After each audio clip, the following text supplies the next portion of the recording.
So we start our practice on classification, and this is about predicting whether a client from a telco company will drop from the company or not. And this is called in general client churn. And here is where the data has been taken from. So as always, the main thing we start by loading the data and looking at the table to have a look of what we have.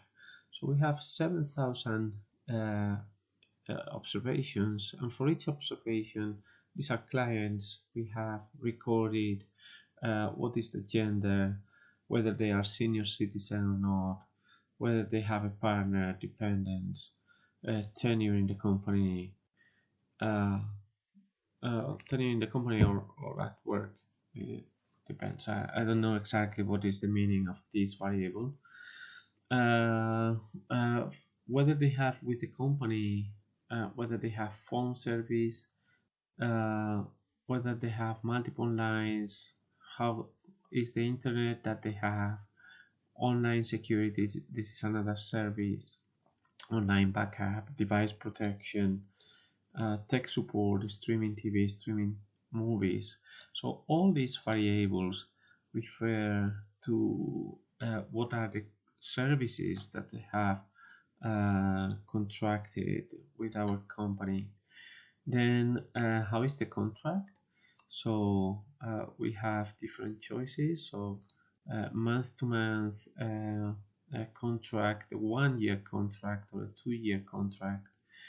And how is the billing? So whether they receive a paper bill or not. How is the payment method? And then what is the average monthly charge and the total charge? And so, yeah, in principle, this and whether they churn or not. So whether they churn in the next, let's say, 3 months or not.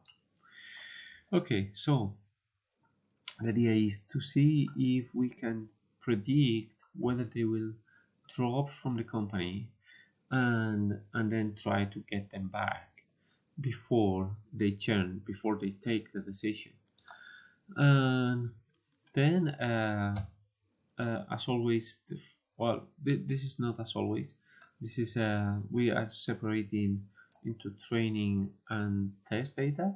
So we are taking out 30% of data for test, and here you have the syntax. And well, now we have a table for training and a table for test. And then now it is as always, we get acquainted with the data and see what we have there. So a number of summaries, and then contingency tables, and then some box plots. Okay, so let's look first at the text. So for each variable, we have the summary. So we have a balanced data set with as many females and males, more or less. Then senior citizens, they represent approximately 1/7 of the data set, so about 14%. Half of the people have partners, half of the people do not have partners. And yeah, the same for dependents, number of tenure, years or months, depends on what that means. We would have to look into the uh, into the definition of the data set. Probably it is months with the company. Then different services, so phone service, multiple lines, uh, internet service, online security, and so on. Then the contingency tables, they're here. So the important variable, the churn, is about 25% of the people of the categorical of the data table. And then we see contingency tables of different pairs of variables. So gender versus churn, that it doesn't seem to have any relationship. But then senior citizens with churn, they have, partner with churn, they have, and so on. These p-values are represented here in one of the graphs. They are much more easily seen here. So for instance, we see that the pattern for females is approximately the same or almost the same as the pattern for males. So that is why we have a p-value of 0.91, meaning there is no relationship between sex and churning or not. But the pattern for senior citizens, it is different. So for non-senior citizens, let's say this is 1/3 of this, while for senior citizens, this is almost 75% of the people that do not churn. Then the same happens with partners. So we see that the patterns are different. And for variables where we have three possibilities, if there is no pattern, then the height of the three would be approximately the same. Not the height, the ratio between these two would be approximately the same, and this is what is happening because the p-value is not low enough. Then, for instance, here we see that the ratios are not the same. This ratio is much higher than these two, so that is why we get a p-value that is so low. Then we have for some other set of variables, we have the same information. So we see that there are many variables that are related to churning, and especially those related to the attachment that the client has with the company. The more services they have, the less likely it is probably that they churn. And then here we have the length of the contract, how many months the client has been with us. Then we have total charges, monthly charges, and the distributions for when they do not churn and when they do churn. Okay, so then we also have here, for instance, a plot of what is the tenure of the contracting months and what are the monthly charges, the average. And blue points are these clients will not churn, while red crosses they will. So we see that the churning is concentrated in this area. So that means clients that do not have a long contract and whose monthly charges are high. Okay, so now we know the data, so let's construct a classification tree. So in this classification tree, we will use all of the variables we have, and then we will plot it. We will compare training and test. We will compute the loss for the training and test data sets, and then we will make some plot. Okay, so let's do that. Okay, so here we have the confusion matrix for the training and test. So we see that the success rate for the training is higher than for the test. So this is an indication typically of overfitting. And just a reminder that that these the number of churning is about 26%. So let's compute exactly the number. So the number is somewhere here. So it is 1869 divided by 7032. I have it here. So it is 26.6. So that means that a very naive tree that says the client will not churn has a success rate about 73%. So our success rate now is for the test is 75%. So that means that we have recovered a bit, but not too much with respect to a very naive tree. And let's see if we see this overfitting also in some other plot. So here we have the error rate, and the error rate, it starts at 26, almost 27%. That is the value if you don't do anything, and then it goes down more or less down to this point. This is a 28, 29, let's say, and then they start deviating. So deviations are so the test starts growing, and the reason is that the tree starts overfitting too much the training data. And let's look let's look at the tree. So the tree, we see that it has many levels. It's difficult to read, but you can improve it by zooming. So by zooming, you separate the tree branches. But what we can do is also, let's go down to 26, for instance, just to look at how the tree looks like. Sorry, 26, no, we said 28, 29.